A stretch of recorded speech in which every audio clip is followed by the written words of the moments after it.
El miércoles, día 23 de marzo, se celebró el Día Mundial de la Meteorología, coincidiendo con la fecha en que se creó la Organización Mundial de la Meteorología en 1950, una organización que promueve el estudio de la atmósfera, de sus propiedades y de los fenómenos que en ella se originan. Su trabajo es especialmente importante para prevenir las consecuencias de las catástrofes naturales que cada año causan unas 250.000 víctimas.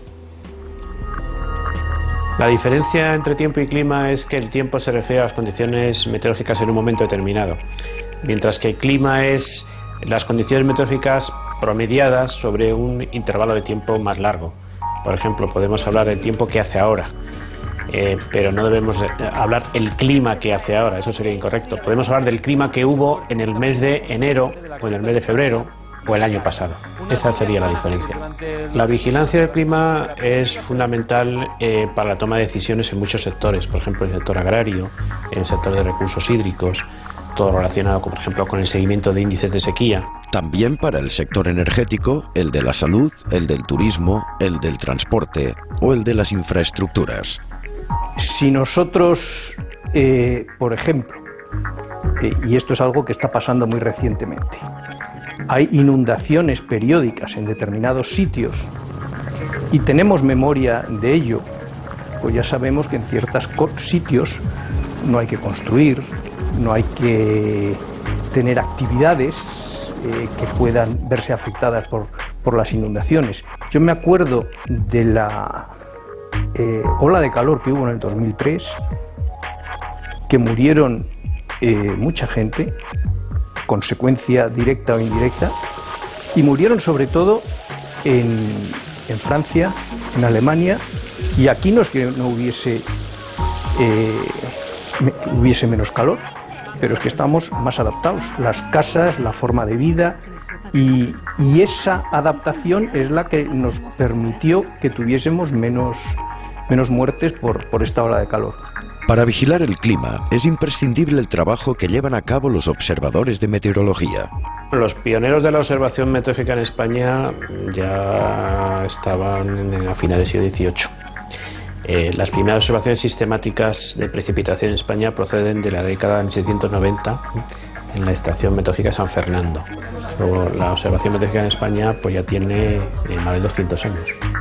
Gracias a estos notarios del clima, que han registrado a diario la presión atmosférica, el estado del cielo, los tipos de nubes y los datos de viento, humedad y temperatura, los climatólogos de hoy pueden hacer estimaciones para el futuro. La manera de trabajar de los observadores ha cambiado, pero siguen siendo el primer eslabón de una cadena que permite a los meteorólogos advertir con antelación de fenómenos extremos, que pueden poner en riesgo incluso la vida de las personas. El clima cambia por causas naturales y siempre ha cambiado. Y además, cuando hablamos de que el clima cambia, es muy importante insistir en que para un mismo clima hay variabilidad, hay retornos. Por ejemplo, todos sabemos y hemos oído hablar del fenómeno del Niño. El Niño sabemos que cada 4, 5, 6 años es recurrente y esas lluvias o sequías asociadas con el Niño, según las regiones y las épocas del año, pasan periódicamente. Entonces, es muy importante ser consciente de eso y tener las sociedades adaptadas a eso. Y si a esa variabilidad natural le añadimos el calentamiento global por efecto invernadero provocado por la acción humana, nos daremos cuenta de cuán importante es para nuestra civilización estar atentos a la evolución del clima. Y para hablar de hasta qué punto el clima puede condicionar nuestras vidas y las de las generaciones futuras, tenemos con nosotros a Antonio Conesa, delegado de la Agencia Estatal de Meteorología en Cataluña.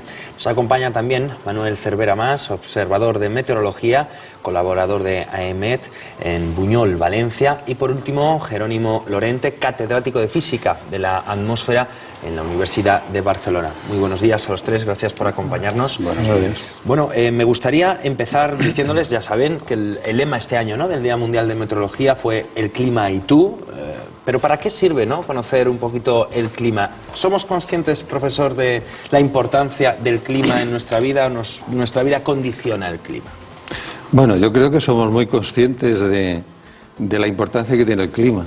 es incluso una conversación en el ascensor cada día con los vecinos. Es decir, está siempre presente el tiempo que nos hace y las condiciones climáticas que podemos tener en el futuro. Y entonces, todas las actividades que realizamos, sean de trabajo, de ocio, etcétera, están condicionadas por las condiciones climáticas. Por lo tanto, yo creo que su conocimiento y su posible evolución en el futuro es de la primera importancia. Señor Conesa. Sí, bueno, yo creo que lo que dice el profesor está muy bien. Todo el mundo es muy consciente del clima, a todo el mundo nos afecta el clima, pero el clima como condiciones regulares que se reproducen a lo largo de los años en un determinado lugar, yo consideraría casi que los agricultores podrían ser el grupo de personas que más conocen el clima de un lugar. Y algo tan sencillo como las épocas de siembra, las épocas de recolección, cuándo hay que podar las viñas o los olivos, qué tipos de cultivos hay que plantar en distintas zonas. Esto yo creo que ellos se transmiten de padres a hijos durante generaciones lo que es el clima de un lugar concreto. Entonces para ellos es importantísimo. Para toda la población igual. Pero yo creo que en este caso los agricultores y en menor medida los pescadores, porque también las épocas de pesca de determinadas especies se las van pasando de unos a otros y es el clima y las condiciones naturales las que les van condicionando. ¿Cómo esto evoluciona en el futuro? Pues tendremos que ir viéndolo. Pero los primeros afectados somos todos, pero algunos más con más detalle. Yo, como aficionado a la meteorología, representando un poco un mundo paralelo que hay al mundo profesional, digamos, representado en este caso, por ejemplo, por AEMET, pues, a ver, ¿cómo lo digo?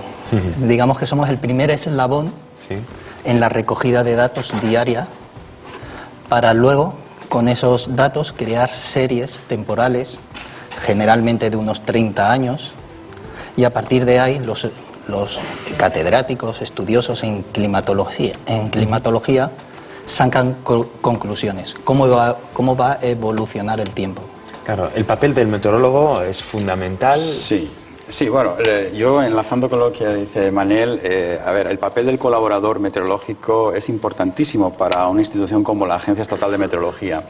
¿Y por qué? Pues porque las series climáticas nuestras más largas, que podemos decir que tienen más de 100 años o que tienen 100 años, pues son las que constituyen la base de datos del Banco Climático. Es decir, ahora podemos decir que el clima evoluciona en España, ha subido las temperaturas a lo largo de los últimos 100 años, por esta labor de recoger datos día a día de unos 2.500 colaboradores que tenemos ahora mismo en la agencia. Llegamos a tener 4.000 en su momento. Hace 100 años que se fundó el servicio por una orden, un decreto de 1911 se creó el grupo de colaboradores y ahora para nosotros es como personal nuestro, por así decirlo. Todos los datos que tenemos en el Banco de Datos Climático proviene de ellos. Ahora mismo las nuevas incorporaciones que tenemos son las estaciones automáticas, observaciones incluso de aficionados, pero que todavía no están en el banco. Pero el clima, tal y como lo conocemos, si ha cambiado o no, es gracias a ellos, que nos han dado esta información desde hace muchos años. ¿Y hay mucha diferencia entre el trabajo del observador y del meteorólogo? Sí. Bueno, el observador simplemente, en este caso, es una red secundaria que tiene AEMET, que es gente que nos dedicamos altruistamente a recoger todos los días, ir a la garita, al pluviómetro, recoger los datos de lluvia, de temperatura, de presión. Tú los anotas y se los mandas a AEMET. Y ahí ya los meteorólogos los tratan y le dan forma. Nosotros, todos los datos de los colaboradores, que llega una ficha a final de mes con las precipitaciones, las temperaturas, los datos de viento, los meteoros que ha habido, nos llegan a las delegaciones territoriales, se analizan, se hacen unos filtros para ver si ahí puede haber algún error o no, y una vez que estos datos están comprobados o verificados, se introducen en el banco de datos climático de la agencia. Y luego, a través de nuestra página web, se ponen a disposición de todo el mundo. Ahora mismo tenemos la política de datos abiertos para que todo el mundo pueda disponer de ellos a través de la web. Bueno, yo creo que con estos datos a nosotros nos van muy bien en la universidad, en los centros de investigación, para, digamos, servir de base a la aplicación de modelos climáticos, a mirar cómo predecir en el futuro cómo será este clima cómo será este calentamiento, si es de medio grado o si en el hielo se fundirá a más o menos velocidad en las zonas polares. Es decir, es muy importante la sinergia entre los centros meteorológicos, que son los que recogen todos estos datos, los observadores inicialmente, para después en la investigación aplicar modelos numéricos que puedan hacer que haya unas predicciones futuras sobre cómo será este calentamiento, cómo será el impacto en los ecosistemas, cómo será, digamos, el tiempo futuro, si habrá más o menos tormentas, si estas serán más severas o no, en fin, toda una serie de investigaciones que después se traducen en un retorno a la sociedad sobre las expectativas que podemos tener en este campo. Bueno, hay que decir que AEMET, en colaboración con el Instituto de Meteorología portugués, ha publicado recientemente un atlas del clima de la península ibérica. ¿Qué nos revela este atlas? Pues este atlas, primero el atlas es una aportación valiosísima porque con una resolución muy alta de hasta 250 metros vemos cuáles son las variables climáticas en toda la península sin tener en cuenta la frontera. Es un atlas muy novedoso. ¿Y qué nos revela? Pues como este atlas ha tratado los datos del periodo de 30 años del 71-2000, hemos visto cómo la evolución del clima en la península ha aumentado la temperatura en 0,55 grados en 50 años. Cuando lo que ya sabemos de cambio climático a nivel global es 0,7 grados a nivel del globo, en la península ha sido incluso superior, 0,5 en 50 años. Esto es analizando las distintas series temporales de los 3 periodos que consideramos de 30 años. Cada 30 años se revuelven a hacer los cálculos y ahora el próximo va a ser el 81-2010. Él será el próximo que se haga. Pero ya hemos hecho un avance y en este avance hemos visto que en los 30 últimos años el aumento de las temperaturas se está acelerando un poquito. Hemos pasado de 0,2 grados a 0,4 y en total 0,5 en 50 años. Las proyecciones, que para España esperamos que en el año 2100 las temperaturas máximas estén entre 3 y 6 grados más altas. Es la proyección a largo plazo. Claro. Pero depende de los escenarios, que hay que decirlo todo. A eso quería referirme yo, precisamente. Depende de los escenarios. El clima no está escrito. No. Y entonces resulta que nosotros somos parte activa de este posible cambio. Es decir, si nosotros infligimos un daño importante al medio ambiente, contaminando, emitiendo gases de tipo invernadero, pues haremos que este escenario, como decía Antonio, pues sea cada vez el peor, el más pesimista. Digamos que tendríamos el mayor aumento de temperaturas, los mayores, digamos, inconvenientes de tipo climático. Sí. En cambio, si hay otro escenario de más respeto medioambiental, del uso de energías renovables y otra serie de cuestiones relacionadas con un medio ambiente más limpio, pues este escenario, estas previsiones, pues no irían tan lejos en el calentamiento. Pero sí, la subida de estas temperaturas, ¿podemos achacarlas a la acción humana, señor Conesa? En parte sí. En los últimos 50 años, una parte es la variabilidad natural del clima, pero hay una parte que no se explica con la variabilidad natural del clima, sino que es la actividad humana la que ha proporcionado, el desarrollo industrial, las ciudades, el cambio de los usos agrícolas. Todo esto ha hecho que las emisiones de gases de efecto invernadero hayan aumentado mucho y a estos gases de efecto invernadero se les achaca una parte importante de este aumento de las temperaturas. ¿Y hay alguna definición para el clima de la península? ¿Se puede definir el tipo de clima de la península o no? Sí. Podríamos decir el clima de la península es clima de tipo mediterráneo, en gran parte, digamos suave en los inviernos y más algo caluroso en verano. Es decir, sería un clima ideal hasta el momento. El problema es qué puede ocurrir con este clima para el futuro. Claro. Y precisamente este es uno de los riesgos que vamos a correr de tener veranos cada vez más cálidos y más áridos. Posibilidad también de aumento de tormentas importantes, granizadas, o sea, desastres naturales respecto de la atmósfera y otras, digamos, riesgos hidrológicos, porque la deforestación y, en fin, todos estos problemas que tiene el uso del suelo, pues pueden también afectar mucho al clima del futuro. Por lo tanto, tenemos que vigilar continuamente las condiciones para que estos índices no se nos vayan, digamos, a aumentar en su virulencia. ¿Usted considera que la responsabilidad mayoritariamente es del ser humano? Está fuera de toda duda.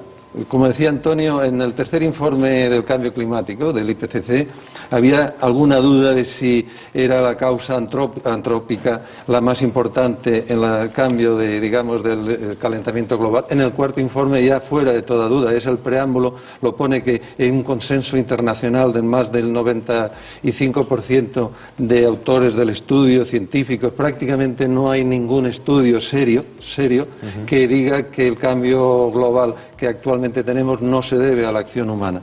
Por lo tanto, yo creo que esto hay que pasar página. Ajá. Y estamos ya casi seguros de este aspecto. Si me permite. Sí, claro. Yo quisiera, no sé, puntualizar, no, sino agregar que decir que en España hay clima mediterráneo es sinónimo de irregularidad.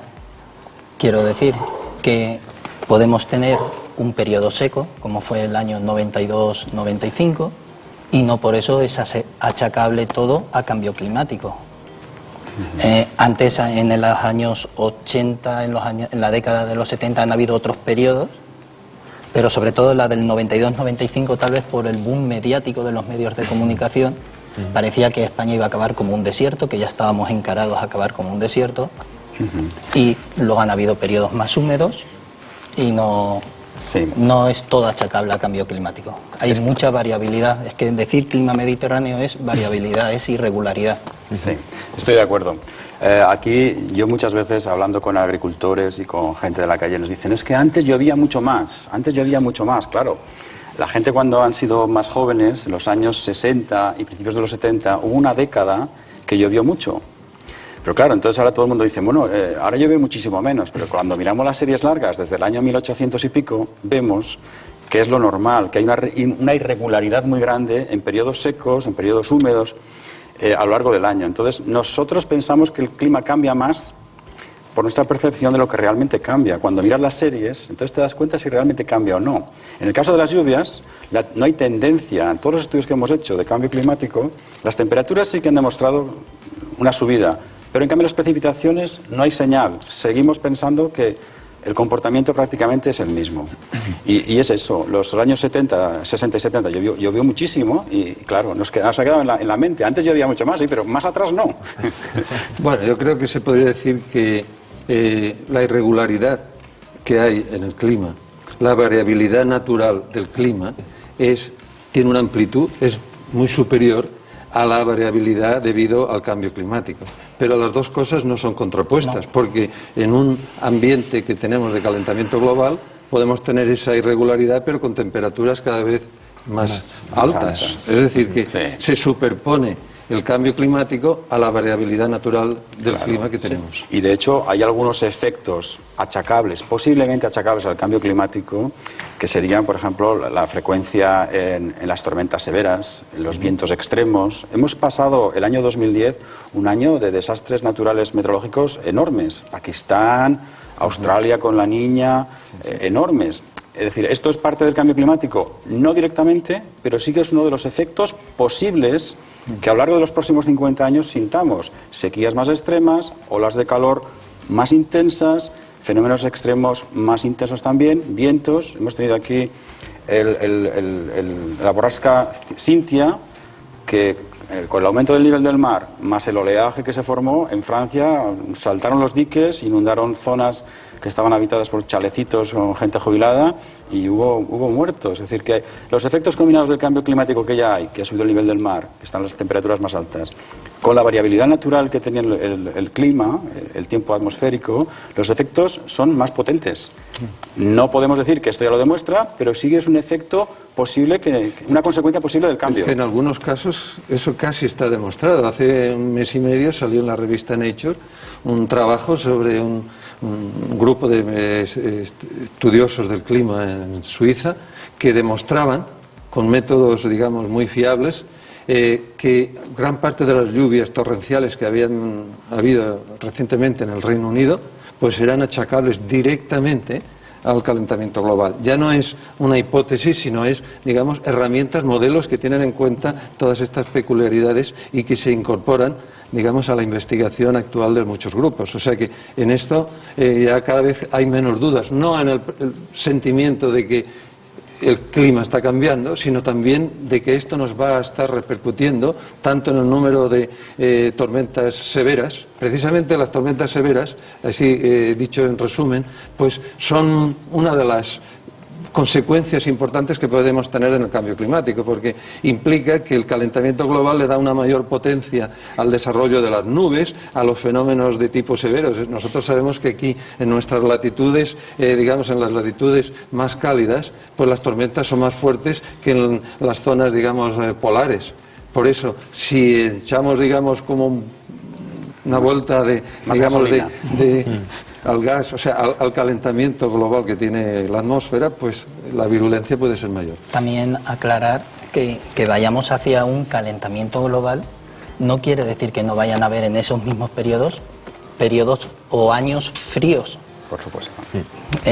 Probablemente serán el mismo número de años fríos que tenemos ahora, lo que pasa que los años normales de temperatura serán menos y aumentarán los años que tienen una temperatura anormalmente más alta.